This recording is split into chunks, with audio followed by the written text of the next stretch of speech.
What's up, what's up, what's up? You are now tuned into the Hold My Nuggets podcast. I am your host with the most, Marv Glover. And I am the diligent, vigilant, meticulous, sagacious, conscientious, analytical, methodical individual, the chiseled Adonis. And welcome to episode numero 5, number 5. Number 5, that was good Spanish. You know what I'm saying? 1, 2, 3. Okay, you're doing too much. 4, 5, 7. Okay, 4, 5. Exactly. 5. we here, man. We made it. We here. Thank. You know, we back and better than ever, man. It's your boy Marv Glover, chocolate skin brother, chicken preferably smothered. You know, built like no other. Should I go on? Should I go on? Come on, man. Dab me up. Nah. Dab me up, Nah, man. you're not getting enough from me. All right. Chief. Well, you You're know not what? getting I enough don't from need me. it, but let me tell you something. I'm happy to see you. You know, we here. Are you? You know, what's good? What's wrong with the negative energy? I'm up. I'm lit right now. You gotta match me. Oh, so does that make you a thought? Okay, don't do that, Pop Smoke. I'm a thought. No, Give me it. That's you, huh? That's you. I got the blue cord. Don't mean the crypto. Wow. All right, you understand? Okay. But Okay. we are here. Yes, we are. It's been an interesting week. It's been kind of dry, actually. You know, it's kind of a weird time. Like football wise, it was a little something preseason and shit and all that preseason stuff. yesterday. Yeah, you know, but it's been kind of a week for the most part. But we here. I'm happy to be here. We got the little widescreen thing going. Yeah, widescreen going on the Hold My Nuggets podcast. We stepping up, man. You know. Yeah. You know what I told him? I talked to him before we got here. Did you? I told him, look, man, I'm ready to bring out the Brinks truck. Are you? On y'all. The asses. Brinks truck. The Okay. Brinks truck. You know And what's what I'm inside the Brinks truck? saying? You know what's inside to bring that bag? Oh, the bag. That bag. Is it the bag where Hold on, it's say it right. The bag. The bag. I brought it out. How do you on spell that? B-A-G. I brought it out. So what letters is the? What is that? QK. You gotta let them know. Now, It sounds like a computer that's performing fellatio and then started. You It don't matter. know, what's going on over there? I brought the bag out. Glitch is that?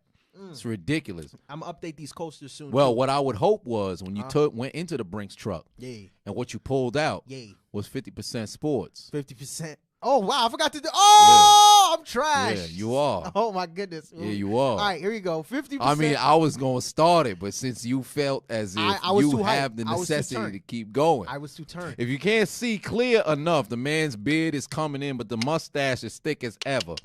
The man's eyebrows, he got a little bit of an Anthony Davis going down because it kind of is filling in What's in going the on? middle. What's But going we on? ain't talking about that right now. What I we ain't talking about is on the Hold My Nuggets episode 5 podcast. As you see over there, you got Marv Glover on the left-hand side looking towards his west, or I should say his east. You There you got go. the chiseled Adonis on the left looking, creeping with his eyes towards the east, but his head is facing towards the west. you go. Basically, what we do over here, we talk 50% sports, 50% real shit. How many times? 100% of the time. And downright, if you don't like it, you could hold my nuggets. Suck my dick. There it is. Okay. I like how we switched There we it. go. You see? You You know? see? Because I'm a consummate But professional. that's why we're here. Exactly. Teamwork make the dream work. Exactly. You know, people have told me. I've heard this in the streets. Like when they compare us to NBA duos. The streets? You know, because I be in the hood.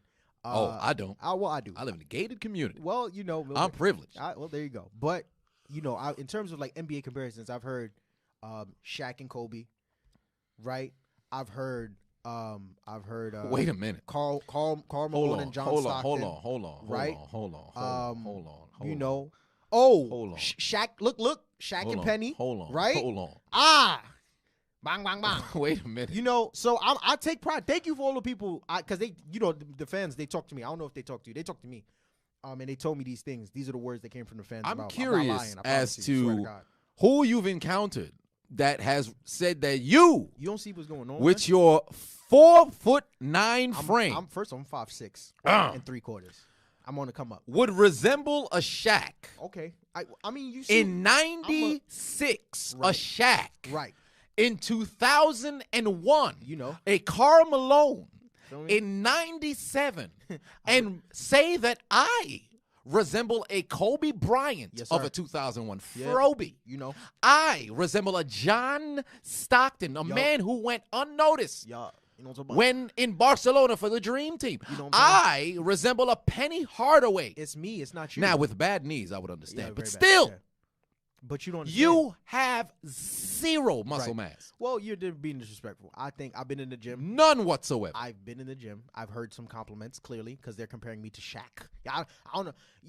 Don't be jealous. No, because the people who have been comparing you, Right. they wear glasses the same way that you do, but their glasses are as challenged as their eyes. Well, so they can't see. I've been getting to it, man. You see what the fuck is going on. I beg to differ. All right, wait. Fact of the matter, If your triceps don't look like the continent of Africa, you ain't been working out. Why don't you flex real quick? Flex your tricep. Well, let's not. Flex your tricep. Where is your tricep muscle? It's right here. Oh, you know the location. Of course. But yeah, basically you did a pseudo flex and you ain't really flexed that You know what I'm much. saying? It's not about the site. It's I've about seen what you more can flex do. on Washington. We not even here to talk about that. And this one-on-one. Okay. We are here to talk about the NFL, man. Yeah, if you were unaware, they just closed out on the NFL Network the top 100 list. And if you were unaware of their top 10, or I should say, unaware of the 100, I'd list off the top 100, but I'm not fixing to do that. My memory could do it. ain't that great. No, I could tell you the last 53 Super Bowl winners, but I can't tell you the top 100 in order. Okay. But I can't tell you the top 10. But before we even get into that, what you think of the list? What did I think of the list? Yeah. You want my honest response to the list? Mhm. I was hurt. I was confused, flustered, flabbergasted. I felt disrespected. Mm-hmm. I was conflicted, really and truly, because I went to the list and I looked again. I looked at I looked 5 times to make sure what I saw was what the fuck was going on. There were a list of quarterbacks. Yes. On the list. You saw. Yes. Matt Ryan was there. Aaron Rodgers, the bad man. Yeah. You know, Tom Brady, Drew Brees, Pat Mahomes, of course. Go down the list. Matt Ryan. Yes. You know. Yes. Kirk Cousins. Yes. Cam Newton, Russell Wilson. The list goes on. I'm looking. Oh, did you see Big Ben? Oh, he was there. Yeah, he was there too. He was there. You know, Dak Prescott, the best young QB in the game today. Okay. He wasn't. No, please. You asked me a question. Let me answer the question. Dak Prescott wasn't there. You know what I'm saying? I have questions because Carson Wentz was there and he was there at 96. Dak Prescott was not. I have questions that need answers. I've sent out several letters to the NFL, the commissioner's office. We're gonna get this. Now I know he's not responsible for the list. It's the players. But we got to get to the bottom of this. But outside of that, I mean, the list is what it is. But that's really just the only thing that bothers me. What were your initial thoughts? Well, before I even retort to that, you just said something. Yes, I did. And you said it on the last episode, and I let it fly. But you said Dak Prescott is the best young QB in the game. So is Patrick Mahomes the MVP? Is he not young? Oh, he's young. He's young. Is Carson Wentz MVP? A candidate from 2 years ago before my back, my knee. If he could stay on the field, not? If he could stay on the field, I don't give a fuck about the MVP. Is what considers young? Because Dak Prescott is 3 years into the game right now, and there are several different quarterbacks who I would have ranked again above him. But regarding the top 100, that did alarm me that Dak Prescott wasn't on the list. Yep.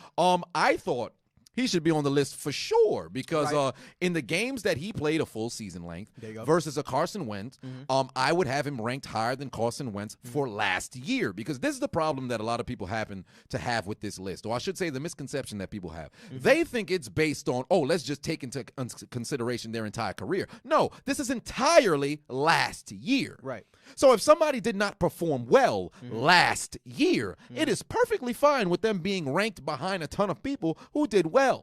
However, at the NFL Network and most football fans, they don't take that into account. So I would have had Dak Prescott ranked higher than Carson Wentz. I would have had him ranked higher than Kirk Cousins because we're not just looking at statistics. We're taking everything into account. And as much as I dislike having to say it, Dak Prescott helped the Dallas Cowboys win games. Even if he was average, Kirk Cousins didn't get it done when they needed him to get it done most. But taking a step away from the quarterbacks, I was extremely upset at the disrespect to the offensive linemen. And this has happened year in, year out because I believe there was only 8 offensive linemen that was listed on the list, which is ridiculous to me because the Very quarterbacks, ridiculous. running backs, wide receivers don't get it done if the O-line don't go out there and perform. And I think the highest ranked O-lineman may have been the tackle from Green Bay. Usually it's always Tyron Smith of the Dallas Cowboys. Right. And I thought it was disrespectful to what happened with Bakhtari? I think he was the highest ranked lineman, if I'm not mistaken. But I know there was only 8. What's his name? The center for the Colts. Was he on there too? He should be on there. No. Oh, you're thinking of the guard. Quentin Nelson. There you go. Sorry. Yeah, I don't think he was on the list. What? I think there might have only been one center. There might have only been one center. I know Jason Kelsey. I think he was the only center on the list. There was no Marquise Pouncey. There was no there's a couple of other centers out there. I'm forgetting what their names are. A lot of different guards, some great tackles. The offensive lines did their job this year, unless you were, Eli Manning's offensive line or Deshaun Watson's offensive line, right? Or hell, Aaron Rodgers' offensive line. But they don't get the love that they deserve. There was way too many wide receivers, in my opinion. A lot of the quarterbacks that we already touched on that. Defensive backs, I think people were ranked far too low. There's no reason why Kyle Fuller should have been as low as he was. He was tied for the league in interceptions. How do you get ranked that far back? So it makes no sense. Right. A lot of things didn't make any sense at all. For example, Matt Ryan be ranked in the 60s. I think it was like 69 or 59. Ridiculous. And he had the same kind of season that he had when he won the MVP, if not better. And you have him ranked behind Baker Mayfield? Really? But regardless, outside of the 90, the top 10 is what really caught my attention. Now, this is what the top 10 was. Number 1, you had Aaron Donald. Number 2, you had Drew Brees. Number 3, Khalil Mack. Number 4, Patrick Mahomes. Number 5, you had Todd Gurley. Number 6, Tom Brady. Number 7, Antonio Brown. Number 8, I believe it was Von Miller. No, pardon me, Aaron Rodgers. Number 9 was Von Miller. Number 10 was Julio Jones. Or maybe, no, Von Miller was number 10. Julio was number 9. I think that's what it was. Yeah. Wow, good memory. Julio was number 9. 10 Von. Yeah, 9 10 Julio, Von. 8 Aaron, 7 Antonio Brown, 6 Brady, 5 Todd, 4 Pat, Khalil, Drew, and then Aaron. All right, and basically, I have an issue with this top 10. So let me just tell you what my top 10 would have been. Okay. Number 1, I would have Aaron Donald. So they got that correct. Number 2, Patrick Mahomes is number 2. Not only did he throw for 5,000 yards, he threw for 50 touchdowns. He was the NFL MVP. There's no reason why there should be a quarterback ahead of him. There's the same disrespect that they had to Matt Ryan when he won the MVP, because I believe he was ranked number 10 in 2016, which is absolutely ludicrous. Okay. Now, and granted, Tom Brady did lead his team back 25-point deficit in the Super Bowl, although it was more of a collapse than a triumphant comeback, in my opinion. But nonetheless, I would have Patrick Mahomes at number 2. Khalil Mack can stay at 3. Number 4 would be Drew Brees. So those quarterbacks would swap. Number 5, yes. Because Drew Brees had a sensational season up until they played against the Dallas Cowboys, and it kind of went downwards. But still, I would have him ranked at that point. Number 5, I had Todd Gurley. Number 6, I would put Julio Jones. Number 7, I would put DeAndre Hopkins, because there's no reason why DeAndre Hopkins, who had 0 drops last year, should be outside of the top 10. Then at number 8, I would have Antonio Brown. I think he shouldn't have been the highest ranked receiver this year, although he did lead the league in touchdowns. In receptions, you saw an emergence of Juju Smith-Schuster. If you didn't lead your team in receptions, how the hell are you the highest ranked receiver? Regardless if you're getting double teamed and all that other attention, because Antonio Brown still, in my opinion, is the best receiver in the game. However, last year, he did not perform better on a week-by-week basis, have an impact on a week-by-week basis like a Julio Jones and DeAndre Hopkins, in my opinion. He was the 3rd-rated receiver last year. Does that take away from his greatness? No. Absolutely not. Is he still the best receiver in the game? Absolutely, in my opinion. But he should have been ranked behind those two. Von Miller at number 9 and Bobby Wagner at number 10, because they don't give respect to these linebackers out here. Because let me tell you something. Bobby Wagner didn't miss a tackle last year. He didn't miss a single tackle last year. All right. And we don't have these middle linebackers in the top 10. There's 2 names that are omitted from the top 10. You don't see a Tom Brady. You don't see an Aaron Rodgers. Now, Aaron Rodgers had a sensational season last year. Did they miss the playoffs? Absolutely. But the man went out there and played football sensationally. He had over 400 attempts consecutively with no interceptions. But people are acting, oh, well, he's overrated. He didn't be in the playoffs in 2 years. He hasn't won a Super Bowl in 9 years. Still, the man plays like the greatest quarterback to have ever graced the gridiron. And when we talk talent-wise, that's exactly what he is. Another level. And with Tom Brady, there's the reason why he's not in my top 10. No, not because, oh, well, you're a Pittsburgh Steelers fan. You're a hater of the New England Patriots. No, Tom Brady did not perform at a high level last year to be in the top 10. He had isolated moments. You had the AFC Championship on those consecutive drives where you went down the field on third down and converted.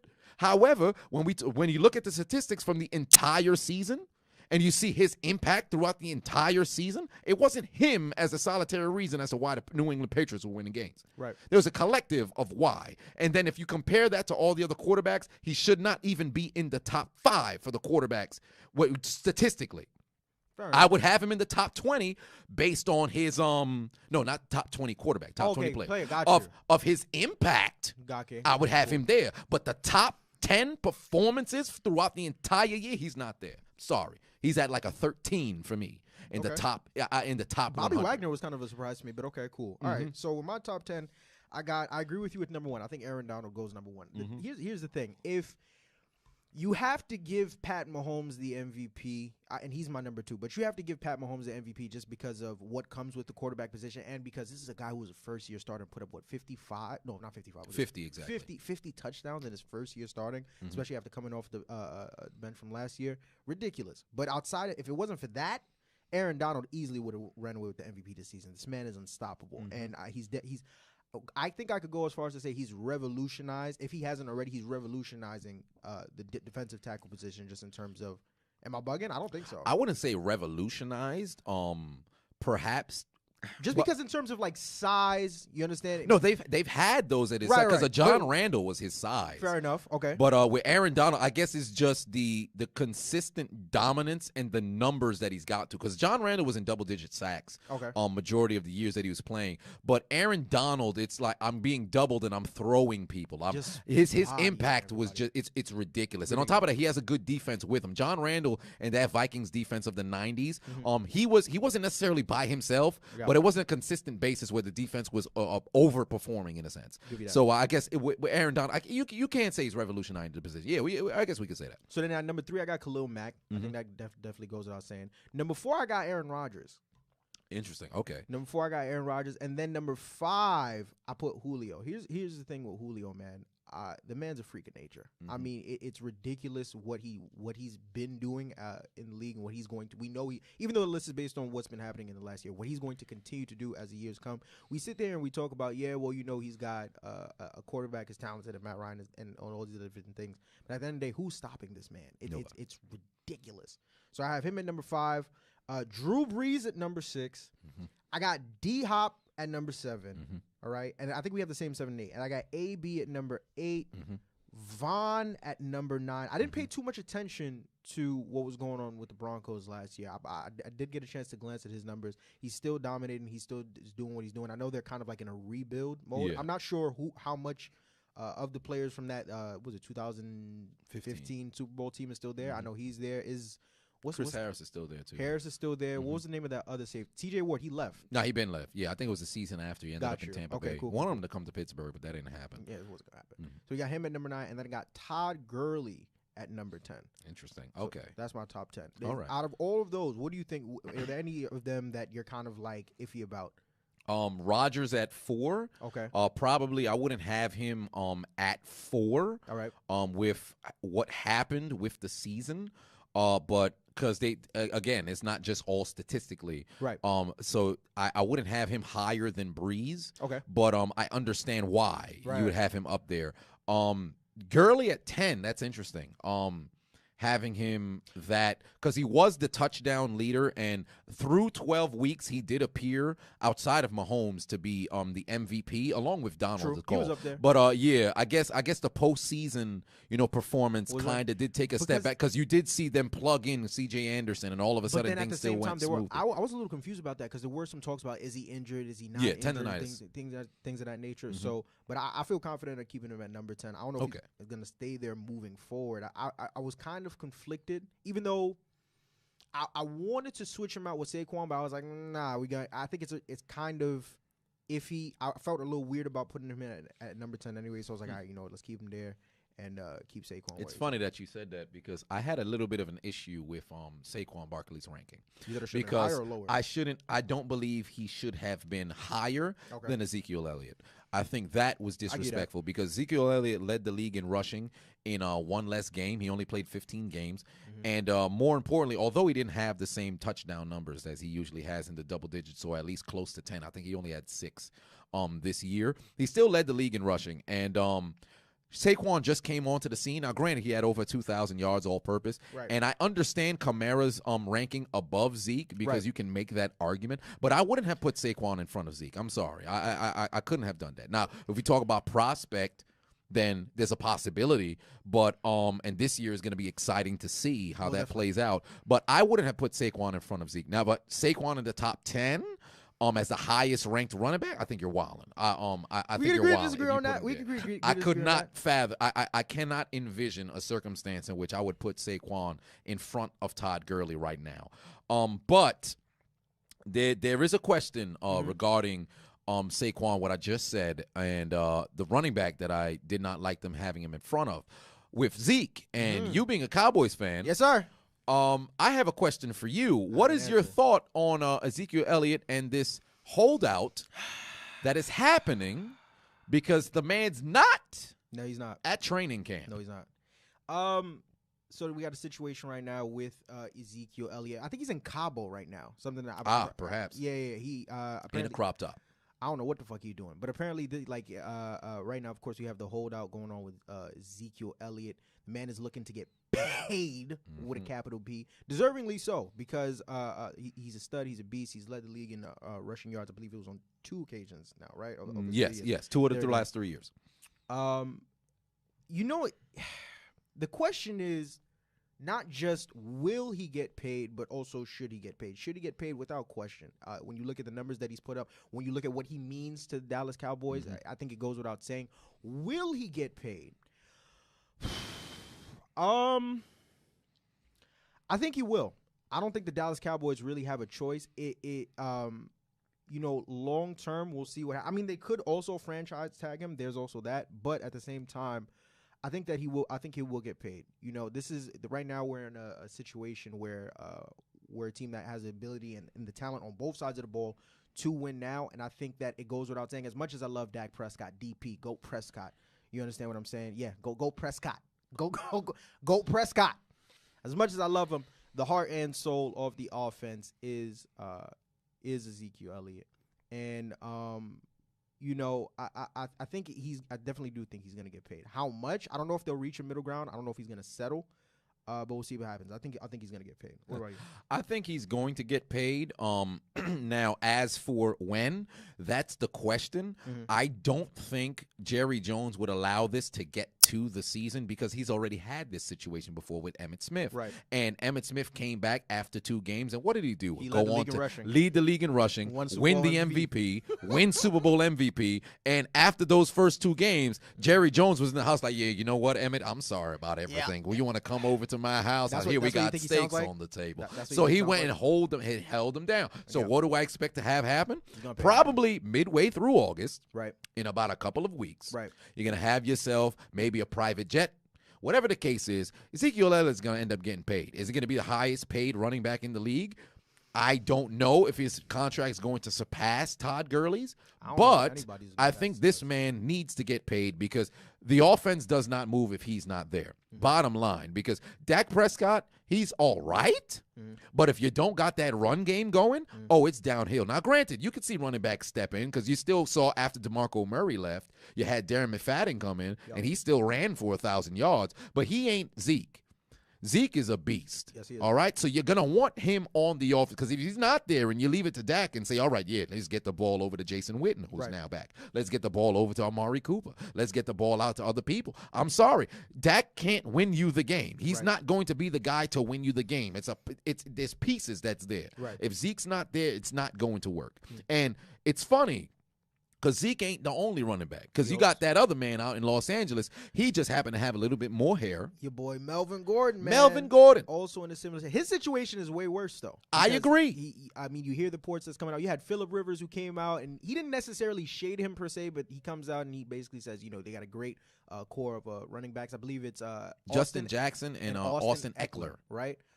You got that, and then you hear the reports coming out of Melvin Gordon's agent reporting to I think it was like Josina Anderson or something like that, requesting a trade. Yes, and the Chargers have no intentions of entertaining that at all. What were your initial thoughts when you heard about that, and what do you think is going to happen moving forward? My friend, he called me and told me, well, he's a Charger fan. So he's like, yeah, it's over, season done. So I'm like, oh wow. That's interesting. Cause he's a natural pessimist. So he always, even if he had the most stacked team, like, yeah, we gonna lose, baby. Shout out to Low Key Rowe. But regardless, I think they're going to. Melvin Gordon has no leverage. I'm sorry, but although he has had, I believe, the most touchdowns outside of Todd Gurley since he's entered the league, or I should say since 2016, because his first season he didn't have any touchdowns. But since then he's scored, I believe, double-digit touchdowns every single year, and through the air and on the ground. However, he's been hurt. He's only played one full season, to my estimation. So he's missed a couple of games here and there, so his durability is in question. Also, his touchdowns, from what I've seen, they're inside the red zone. Now, that doesn't take away from you scoring. Right. But it's one of those, it's not necessarily schematic sort of touchdowns, but it's in such close proximity. You're just able to punch it into the end zone. It's similar to Jerome Bettis. Right. Jerome Bettis was an absolute monster. But let's just be honest. Majority of his touchdowns was inside 5 yards. Does that take away from his greatness? Absolutely not. Right. But if we're going to judge running backs, and Melvin Gordon asking for $10 million a year, or it's been reported that he was offered 10 and he turned it down. Whatever the case is, he's asking for too much, in my opinion. And I understand why he wants it. Right. But if I was the Chargers, I'm not granting your trade request. And if you, for this new contract that you want, you're gonna have to deal with that franchise tag and truly earn it this year. I'm glad you used the word leverage, because going back to Zeke, another talk, centering around the negotiation talks with him, looking for the extension. We got to look at his off-field issues as well. Yes. That definitely does play a big part into it, and why I guess Dallas has the upper hand in this. I don't know the specifics of each and every single case, but we know about the domestic violence situation, and then I believe it was a couple months ago with the something in Vegas. Yes. That happened. I think he punched somebody. Yeah. Some or pushed or shoved. Pushed or something. Something about taking a shirt off. I've heard a bunch of craziness. So in terms of leverage, with Zeke, you have the off-field issues. I'm not necessarily sure if Dallas is looking into this, because you have using that, I guess, as a determining factor, because you have a guy like Jerry Jones. We've seen how he deals with players who have problems off the field. Goes to the asylum and brings them in. Brings them right in. What are your initial thoughts on that when it comes to Zeke, and how that's going to play a big role in, I guess, him getting that extension? I think it's going to play a crucial role, because the Cowboys want to take a step in the right direction, because they have that, that stigma of having a bunch of criminals on their team. Oh, did you just rape your girlfriend? Can you play quarterback? So things like that. I'm sure if Darren Sharper wasn't in prison at the moment and he was just on parole, they probably signed him. Still, Darren Sharper, Hall of Fame, make it happen. But still, I think Zeke, although they can try to leverage it, you can't take away from the talent. There's some people who have issues, especially with you had a situation where Michael Irvin slashed one of his teammates with, I think it was scissors, when they were playing. I remember that. And they kept it under wraps. Like, it's ridiculous. The Cowboys have had a ton of different problems. Jerry Jones, I understand you have, that stigma or that dark cloud hanging over your head, but this is Ezekiel Elliott we're talking about. You can always try to fix those off the season, off the field issues. You can go and get them in therapy, or put some sort of advisors or things of that nature. Right. But that sort of talent cannot be replicated. More importantly, are you willing to let him walk? Because with the leverage that Zeke has, is you have him on a rookie contract. Right. He's over and outperformed that rookie contract. Yes, so you got to go and pay him. Do you need to pay him the highest amount? I don't think so, but you can still put an offer down that will be suffice for him to go and return. Most definitely. So they can leverage the domestic violence or the off the field sort of issues to try to not necessarily lowball him, but lower what the offer is supposed to be. Right. So because of that, and it's equally, both of them have some form of, we can bring this to the table, I think they'll come to a mutual understanding. I think another thing that you have to consider in all of it is, Dak has to get paid. Byron Jones has to get paid. Amari Cooper has to get paid. DeMarcus Lawrence already got his money. Yeah. They're with the running back position, and we're gonna get into this with the next part of this, but with the running back position, obviously it's a little bit more tricky because we know that unlike other positions where with like the quarterback and we have I guess an average shelf life of somewhere between like 10 plus years, whatever the case may be. As a running back, the minute you step foot on the field, you're technically speaking in your prime, right? Yeah. So you don't really have that many contracts to get paid. But in the case of the Dallas Cowboys, with the fact that they have all these other players that they need to take care of, it's going to be interesting to see how things play out. Like I said, we need him. You understand what I'm saying? I think that we're going to get it done. It's going to be interesting to see how it happens and when it happens, but I don't think that this is something that's going to be going into the next season. But this does bring me to another point that I wanted to talk about, because when you look at all of this running back getting paid controversy that's going on right now, it's all a byproduct of, and you kind of referenced it, the Todd Gurley contract. Yeah. I mean, the Los Angeles Rams broke the bank for this man. Yeah. Not to say that he doesn't deserve every single penny, because the talent is there, the production is there. But once again, going back to the point that I made before, with the running back position, the average shelf life is, I believe, like, what is it, like 4 or 5 years, something like that? Yeah, about 4 or 5 years, really. If you can go to 7, if you're one of those generational talents, you got 7 good years, and then it's downhill from there. It's rare that you have people, go 9 years or 10 years of dominance. Right. It's a very rare thing. And going back to the Cowboys, we saw what happened with the situation with the DeMarco Murray, where initially they had him. It's time for him to get paid. Franchised him once, franchised him again, and then sent him to Philly. And now we have situations like this. We see all the talks that are going on with the Melvin Gordon. We see the talks that are going on with the Ezekiel Elliott. How do you personally feel that with the Todd Gurley contract, with the controversy that comes now, because it's only going to get worse and worse moving on? How do you think all of these things are going to affect the running back market moving forward? I think it's just going to breed a ton of running backs who, not necessarily, I don't want to say stubborn, they're going to want more than what they're actually worth. And sorry to cut you off. Another person we didn't mention, your boy, Le'Veon Bell. Yeah. That was one of the biggest stories of them all. So this is a repeated pattern that we're seeing happening over and over. But the thing with Le'Veon, I understood Le'Veon's point, and I agreed with him. My only thing was the lack of transparency. That was my only problem with it. Because if you're going to hold out, tell people, yo, I'm holding out, that's it. Don't be like, yo, last year you held out and then you showed up the last week right before the season, and then this year you don't communicate that you're really not coming back. Everybody's under the same assumption, like, oh, he pulling up. But you got each other's numbers. Even if y'all boys, y'all teammates, y'all can't just be friends and you don't inform them like, yo, he really not coming.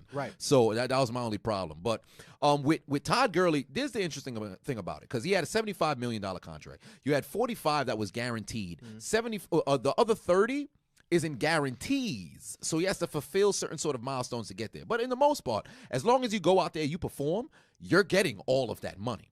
Then you have somebody like a Le'Veon Bell who was offered $75 million or $70 million from Pittsburgh, but only 17 or 10 was guaranteed. So the other ones you had to go through and earn. That's the only downside, because it's all about guaranteed money. So these running backs, they're going to want their guaranteed money. The only downside is, again, the shelf life is there. If I'm going to pay you this kind of bread, I have to sacrifice somebody else getting paid. So if I give Ezekiel Elliott this large contract where he's getting $50 million or $40 million guaranteed, Byron Jones anchors my secondary. Am I willing to let him walk? Tyron Smith got paid already. He got paid as a left tackle. You have Dak. Is Dak willing to take cheaper bread to stay there? Because all these players are seeing everybody get money throughout all sports, so they want their money now. The days of the Tom Brady taking the pay cut, The days of those star quarterbacks taking pay cuts to let the other positions get paid, that's gone to the side. Everybody wants to get their money now and then focus on rings later. Yeah. And I understand. I truly do understand. It's a different kind of competitor now. It's not that, I'm not going to step on the field and give it my all. You're still going to go and give it your all, but you want to get paid. I'm not going to go out there and get paid, I'd say 17% of what I'm actually worth. Right. And risk 100% of my body every time I go out there. So it's one of those chess games. What are you willing to sacrifice? Right. So I think Gurley kind of messed it up for everybody. He kind of did. Well, Gurley didn't mess it up. No, the Rams fucked it because up. he reset the market. Right. Le'Veon Bell tried and in theory failed, but succeeded in getting guaranteed money because I think it was about 30 million guaranteed, and still he has those incentives there. But Gurley kind of messed it up for the running backs because now a ton of people gonna be going after their money. Teams going, I gotta let you go. So yeah, it's gonna be pandemonium moving forward. It's gonna be interesting to see how things play out for the running back market moving forward. But outside of that, we got some other things coming up, man. I mean, the season is approaching. Like, first preseason game was last night. Yeah. You know what I'm saying? Yeah. A lot of moves were made within this offseason. Yeah. Is that? Oh. Yeah. Is that your phone? Oh, this man got a work phone just ringing in the middle of the podcast. You talk about unprofessionalism. The man's got several different quota appointments on the phone. I told you, see, this is the problem when you got it's my burner. It's your burner. Well, clearly he's got several different appointments. He's got a harlots calling him as we speak. The man's a gigolo. Get him a purple suit. Call him a pimp named Slickback. He's got hoes on the phone, and he just sent it to voicemail. Oh, I'll just call her back a little bit later. We're gonna go engage in some codal activity. What you be doing when you're not here recording the podcast? You know what he's doing? He's slipping underneath the labia minora, infiltrating the labia majora, bypassing the hymen, invading the vaginal canal, penetrating her walls, making contact with her cervix, telling her Grafenberg spot, come here, while he's giving a nice calm lick to her clitoral region, while he's entering and exiting and entering and exiting and entering and exiting and entering and exiting her vulva region on a night where it's raining vaginal secretion on a one-way trip to O-Town. But we ain't talking about that right now. Upcoming this season. That was my mom. All right. Oh, that was my mom. Oh, wow. Yeah. Wow. So I was trying to stop you before you. Sweet home Alabama. No. I'm not. It's not my life. I don't do these things. This is quite the revelation. No. Not a revelation. That was. So what does that make your brother? So moving forward, talking about next season. Talking about next season. We got some interesting things. You were disgusted, man. Oh boy. You a fucked up individual. You said it. Regardless, this upcoming season, it's exciting because who are the top 5 players who you are excited to see? Well, evidently in front of me we have a top 5 real life player in front of us, not on the football field, but in in between the sheets. But what we talk about is top 5 players who we're excited to see. Right now, for me, I'll go first. Number 1, out in Pittsburgh, Big Ben. I'm excited to see how this man will play sans Le'Veon Bell, sans Antonio Brown, and see how he could go out there and perform without him with his new group of triplets. Or I should say a new duo, because he can't have a new group of triplets. He's one of the triplets. So I want to see how things work out with a full season of James Conner, a full season of Juju Smith-Schuster as a number 1. Now, number 2, my number 2 player, Saquon Barkley. Because let's just be honest. Daniel Chase, he's not starting. Daniel Jones, whatever it was.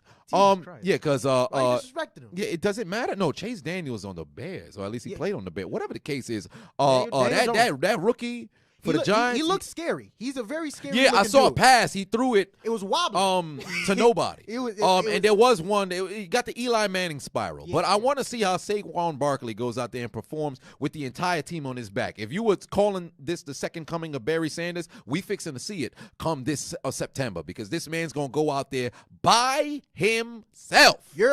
They tried to reconstruct the offensive line, of course, but, injuries happen, and we still don't know if they've elevated from the doo-doo that they once were, or I should say that they are. So we're going to see how that plays out. The cloud of Eric Flowers is still around the Meadowlands. Number 3, I have Antonio Brown out in Oakland. I want to see how this man performs with Derek Carr, if he's able to deal with the overthrows, the underthrows, the inaccurate balls, and the lack of offensive line play, because he was gifted with a team that has became, I'd say, the top 3 offensive line in Pittsburgh. But granted, 2 years ago when we saw Oakland go to the postseason, they had one of the better offensive lines in the league. So let's see if they can go back to that and see if Antonio Brown can exceed expectation and catch those records that he wants to catch. Then, number 4, I have Le'Veon Bell out in New York. I'd like to see how he performs away from that great line of the Pittsburgh Steelers and see if he can keep his same sort of performance that he had the years prior when he was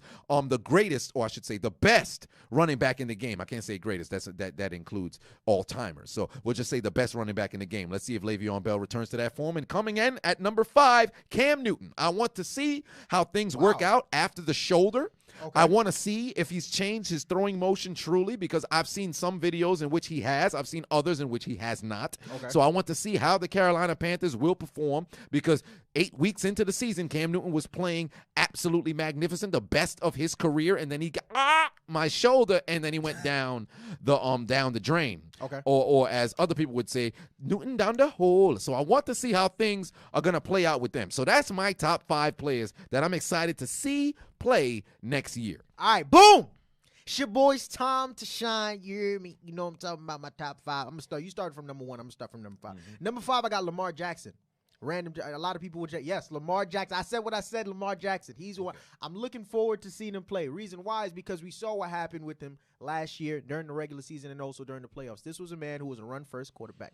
You understand what I'm saying? It's questions all year long about his passing technique, his mechanisms, mechanics, whatever the fuck you want to call it. You understand what I'm saying? And people like Michael Vick came out, spoke out against him. He was like, yo, you can't keep playing like this. You're going to get yourself hurt. You're not going to have longevity in the career. I'd spell longevity for you, but I'm not going to do it. Longevity, all right, in the league. So I'm very interested to see what happens. They just got the addition of a Mark Ingram, who is an older running back, but it can still be effective. So it's going to be interesting to see how they utilize. What, did you just spell longevity on the table? Yeah, I did. Why would you? I'm focused. I'm gonna just stay focused. I know. I'm gonna stay focused though. I'm gonna stay focused. Are you? Let's just. Are you? Why are you giving me? All right. Anyways, I'm just. Can I finish my list? Can I? Lamar Jackson. Lamar Jackson. You gave me a little bit of a scared look. I don't know what the problem is. I feel confident in that pick. But this is a preference thing. It's not really a. It's a preference thing. I didn't see that. I really want to see his progression. I heard he put on some weight. You understand? We know that he's been working in the offseason. We would hope that he's been working in the offseason to improve his passing, because the fact of the matter is that it's true. We see that with the biggest example, someone who's on your list, a Cam Newton, a guy who definitely, he wasn't necessarily a run-first quarterback, but that was a big part of what made him so effective. This 6'6", 260, 70, 80-pound guy that could throw the ball, but at the same time could run it. Lamar Jackson was just more so of one. He was really just running, and whenever he had, there were certain games where he only threw the ball like 10 times. Yeah, maybe even less than that. They would just run the ball, and they had a series of they had 3 different running backs in rotation. I believe it was Dixon, Edwards, and I'm forgetting his name with the dreadlocks. I forget, Collins, and they would just rotate those guys, and then Lamar Jackson would also run as well. They did a whole lot of read option things. It was beautiful until the Chargers made adjustments and brought 7 DBs down there. Like, yo, all right, make it happen.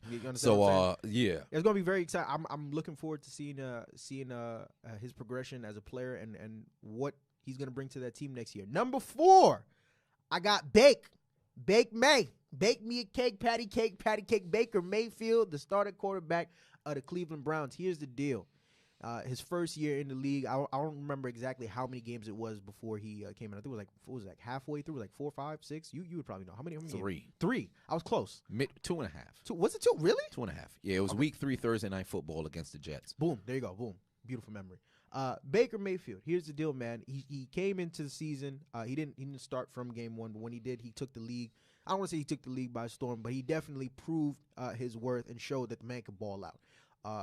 Definitely well respected and loved by his teammates. And going into next season, he has a bit of a change to his squad. New head coach, no more Hugh Jackson. Now you got Freddie Kitchens. You understand what I'm saying? A new weapon in Odell Beckham Jr.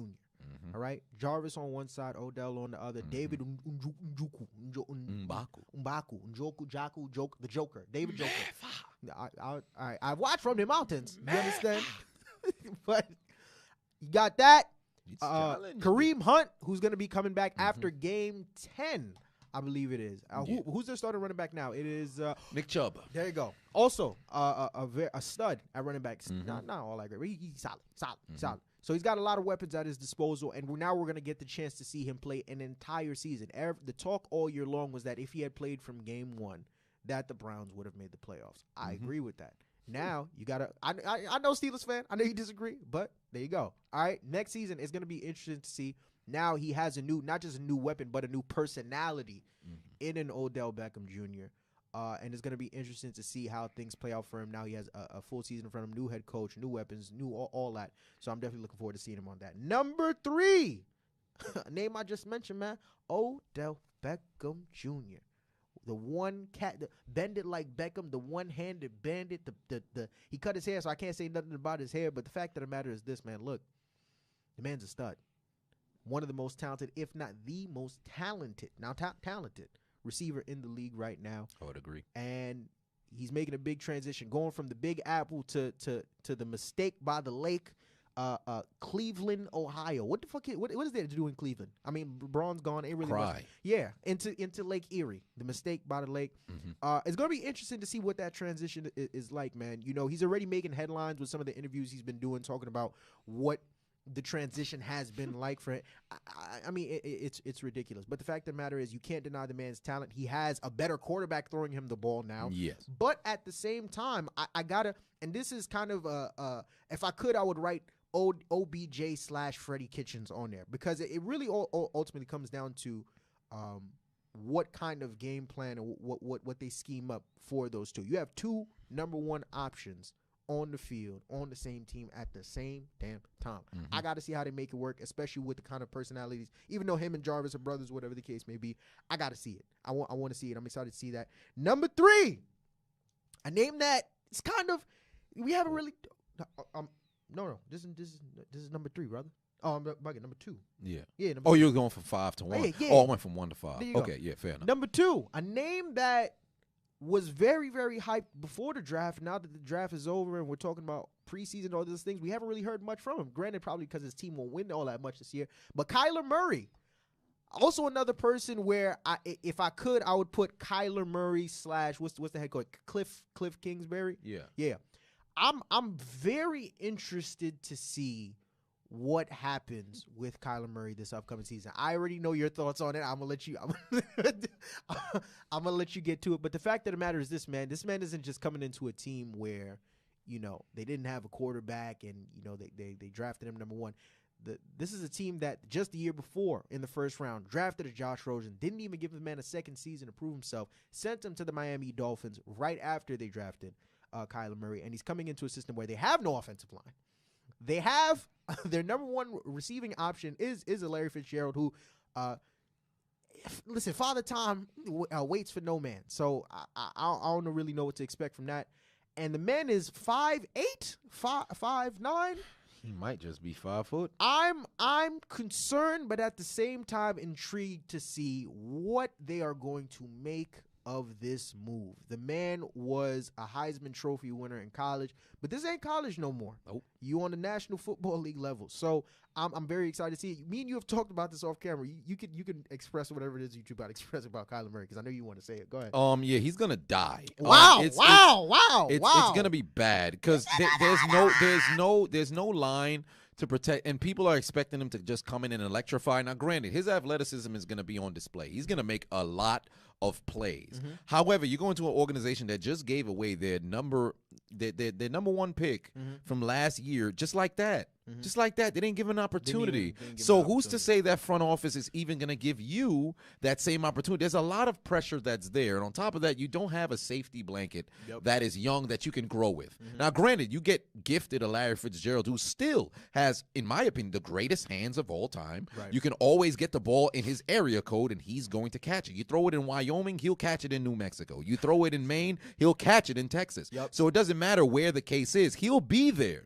But there's only so much that he can do. Right. You have a David Johnson who hasn't showed his same status since 2015. Granted, he got hurt a couple of times. And no things offensive happen. line. And no offensive line. Yeah. So there's a lot of questions that are there. Now, I'm excited to see him play, but I understand if he doesn't perform, it's not entirely his fault. Now, granted, if he stinks up the joint, period, that's on him. Right. If he goes out there and he can't complete a pass and he's getting good protection, that's on him because they're going to be under duress. This is the National Football League. You're not always going to have a clean pocket. Right. But I'm concerned if he'll be able to perform at the level that they expect him to with what's, provided to him. There we go. It's gonna be interesting to see, man. I think me and him might just be the same height. You know what I'm saying? So I guess that means I have a chance of quarterback in the league. We'll talk about that another time. All right, number one, the man, the myth, the legend, the Kansas City Savior himself, Mr. Pat Mahomes, is number one on my list. Here's the deal, man. You coming off of an MVP season, all-time great season that he had, was absolutely phenomenal. But this is year two. I'm hearing some talks and some chirps about a sophomore slump. You had a great first year, but now teams have tape on you. They're more they're better equipped now to deal with what the Kansas City Chiefs and what he has to offer. Granted, you were able to keep Tyreek Hill. You don't have to worry about a suspension, so he's still there. You lost to Kareem Hunt, but who's their starting running back now? I think it's not who the fuck his name is. Shit. Is it Spencer Ware? No, I'm bugging. No, not Spencer Ware. Somebody else. I'm forgetting what his name is. It doesn't matter. It doesn't matter.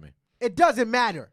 I'm excited to see what he does this upcoming season. In my personal opinion, I said it on the last episode, and I'm gonna say it again. I think that the Kansas City Chiefs are the favorites to come out of the AFC if we're not talking about the Patriots, because there's another team, the Pittsburgh Steamrollers, the Stanley Steamers. We don't give a fuck about them. Anyways, the Kansas City Chiefs are the favorites to come out of the AFC. Some are saying that they can go all the way and win the Super Bowl with what they got, but I think that team goes as far as he takes them. Granted, there are some question marks on the defense, even though they added a Tyrann Mathieu and a Frank Clark, but that's a whole separate conversation for another day. Fact of the matter is, he's number one on my list as one of the players I got my eyes on. I'm excited to see him next year. But that is enough about the football. Before we get ready to close this thing out, we got to talk about something, man.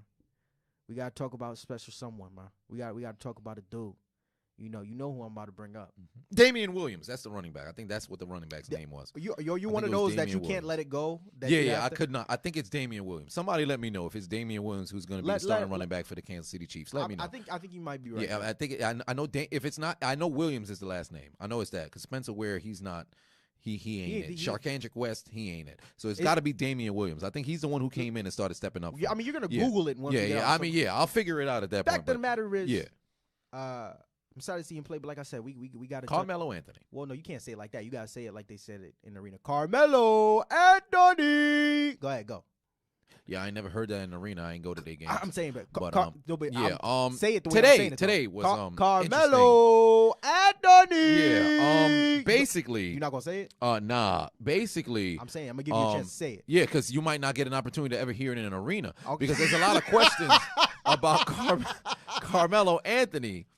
Getting back to the NBA. Now, if you were unaware, tonight, or I should say earlier this morning, Carmelo Anthony was on First Take. ESPN's First Take, national television, trying to plead his case as for why he should be on an NBA roster, addressing rumors that were said about him. And to be quite frank, he said a very intriguing point that I agree with, where you're telling me that Carmelo Anthony can't make an NBA roster of 15 players because regardless of if he meshes into a team or not, if you need a bucket getter, there's no reason why this man shouldn't be in the NBA. I agree. Now, his attitude and his ego could be what's keeping him out, similar to what's happening with Des Bryant in the NFL. But he made a lot of points regarding communication that I agree with. Now, he says he's willing to come off the bench. Now, how literal that is, who knows? But if he says he's willing, I believe teams should listen. Do I think he'll play another season in the NBA? Absolutely. I think this past interview just aided in his case tenfold. And he, another point that he made, because Stephen A. Smith, who was the person who interviewed him, also referenced, I don't know if you saw Chauncey Billups, who kind of spoke out about the situation where, back when they used to play on the Nuggets and things of that nature. Carmelo made a very interesting point when responding to that. He said that he didn't necessarily have a problem with him saying it. He had a problem with the timing of when he said it. because he said that a big part of what he feels a big part of what's been playing into him not being in the league right now is the media, which is a very true thing. Media plays a very big role in the narrative that we as fans tap into and follow along when it comes to some of these players. You know, you have a lot of people within the media that have kind of said, well, Melo doesn't want to step down, and he, in his head, he still like feels like he can be a starter. And this man hasn't said a word. Yeah. We're just going off of what the people on ESPN and Fox News and all the different things are saying. So now you have a player who's in the league, who played in the league and played with Melo, who basically comes out and kind of backs up, you know, some of these statements that were made by people in the media. It definitely did hurt. It gave NBA execs and people around the league a chance to see, like, look, see, this is someone that played with him. We know exactly what it is that we talking about. So I agree with them on that end. But the fact of the matter is this, man. It's ridiculous to me for that Melo isn't in the league right now. Do I think that he'll be in an NBA uniform next season? Yes. And once again, going back to the point of media, I think this interview is gonna play is gonna play moving forward a big role in why he does get another shot at a team. Where is he gonna play? I think it's either going to be one of two things. It's either going to be on a team with a lot of young players that need a vet like Melo around them to kind of groom them and, you know, just teach them the ins and outs of the game on both sides, on and off the court, you know, how to carry themselves like a professional and things of that nature.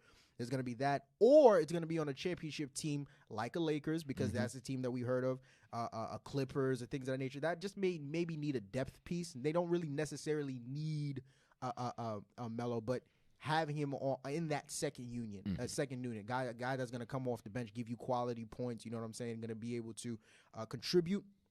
I definitely think it's going to be one of those things. But, you know, when we look at everything that's going on with him, it leads to an even bigger conversation, because this is a guy who's came into the league with a LeBron James, came into the league with your guy, Dwayne Wade, you know, and he constantly gets compared to those two. And also Chris Paul, even though he didn't come in the league with him, because they're all close friends, just in terms of, you know, what he's done in his career. When compared to a guy like a LeBron and a Dwayne Wade, they automatically talk about one thing: the championships.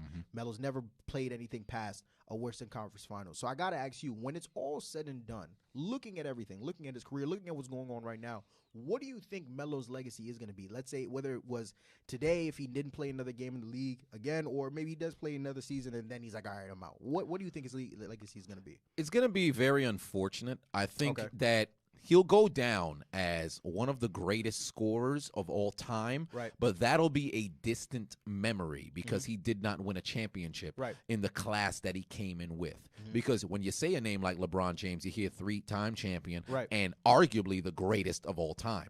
When you hear a Dwayne Wade, you hear a three-time champion and a top three shooting guard all time. Now you have questions of James Harden trying to get there. You have a Allen Iverson there, but they don't have the hardware to make that conversation just yet.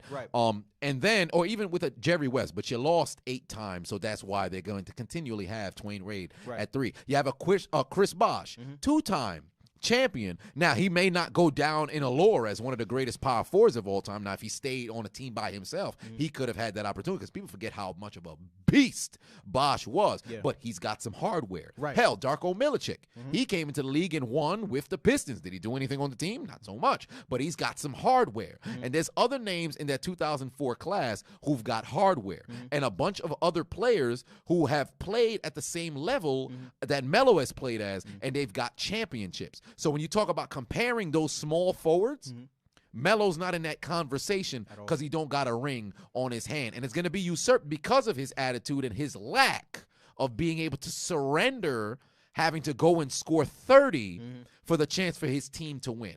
Do I think it's a fair criticism? Not so much. I understand, because it's unfortunate what happened in New York, because Omari Stoudemire was a beast in Phoenix and then his body betrayed him. So the Knicks had an opportunity to truly go and build that one season in 2012. I believe they were the number 2 seed or number 3 seed, and they beat Boston. In the no, it was 2013. They beat Boston in the first round. Was that the team with Steve Novak and all of those guys. And unfortunately, injuries in the front office failed that team, because they could have built on that.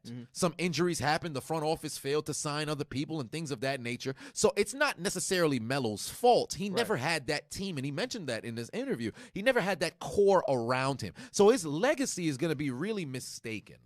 It's going to be one of those things, man. And, you know, just to piggyback off of a point that you made, when we talk about legacy, a big part of legacy is comparison. When we talk, you don't talk about LeBron unless you talk about Jordan. You know what I'm saying? You don't talk about Kobe unless you talk about Jordan. And in the case of Melo, he's always going to be compared to that group of guys that he came in with. Well, those two guys in particular, in a Dwayne Wade, in a LeBron James, you know, especially given the point that there was a point in time where I think there were talks about him and LeBron and Wade getting together. You understand what I'm saying? Yeah. So it's very sad. I don't think he's gonna go in the Hall of Fame. So it's not all that sad, but it's unfortunate. Yeah. I'll say that much. Just because, you know, obviously at this point it's kind of, unless he signs with a team like the Clippers, who are the favorites to win it all this year or something, or the Lakers are also up there as well. He's not gonna, and on top of that, even if he does, on paper it'll say that he won a ring, but because of the role that he's going to play, because of the point in time in his career that he's going to get the ring at, you recognize and understand, if that was to happen, he is still a champion, but you kind of have to put an asterisk, well, most people will put an asterisk next to it because of the talks that have surrounded his whole career in terms of him, you know, caring more about scoring. And depending on his role, because if he goes in and he comes off the bench and he's that dude who gives you the 15 points per game, things of that nature, it all depends. Because if you just coast your way to a championship similar to a what's the dude on the Heat? The dude that came in on the Heat. No, wasn't Alonzo Mourning? No. Perhaps Alonzo Mourning. Was Payton on that? Yeah, Gary Payton and things of that nature. Because you're still a champion, right? But you got your ring at the end, right? But Gary Payton played a pivotal role in them winning. Alonzo Mourning played a pivotal role in them winning. Right. Like a T-Mac. If T-Mac won a championship with the 2013 Spurs, they would say, "Oh, you're a champion, but you did nothing." To go and get it. But with Melo, I honestly believe he'll be somebody who comes off the bench and he can be your Lou Williams for your team. Right. He can go out there and get buckets. I agree. Now, will he mesh into the offense? Depending on how you play him. Right. But I think he can assimilate into any sort of team. And I'll just say this, although nobody's going to hear from the front office, if Melo can find his way to the Miami Heat, make it happen. Because I've wanted him to go there. They need another bucket getter. Yeah. And I think it could work. They could call me. Nah, they wouldn't call you. You know what I'm saying? You're 5 nothing. You know what I'm saying? You can't get no buckets in the NBA. You know, but that concludes this episode numero 5 of the Hold My Nuggets podcast. As always, we appreciate y'all for tuning in. Please like, share, subscribe, comment. Tell us what you like. Tell us what you didn't like. Are you a fan of me? Of course. Do you not like the Chills with Donis? I'd understand. Do you understand what I'm saying? We need your feedback so that we can improve this podcast. Yes, indeed. And more importantly, we're going to start putting out some polls so you guys can send in some questions. We can do even a Q&A.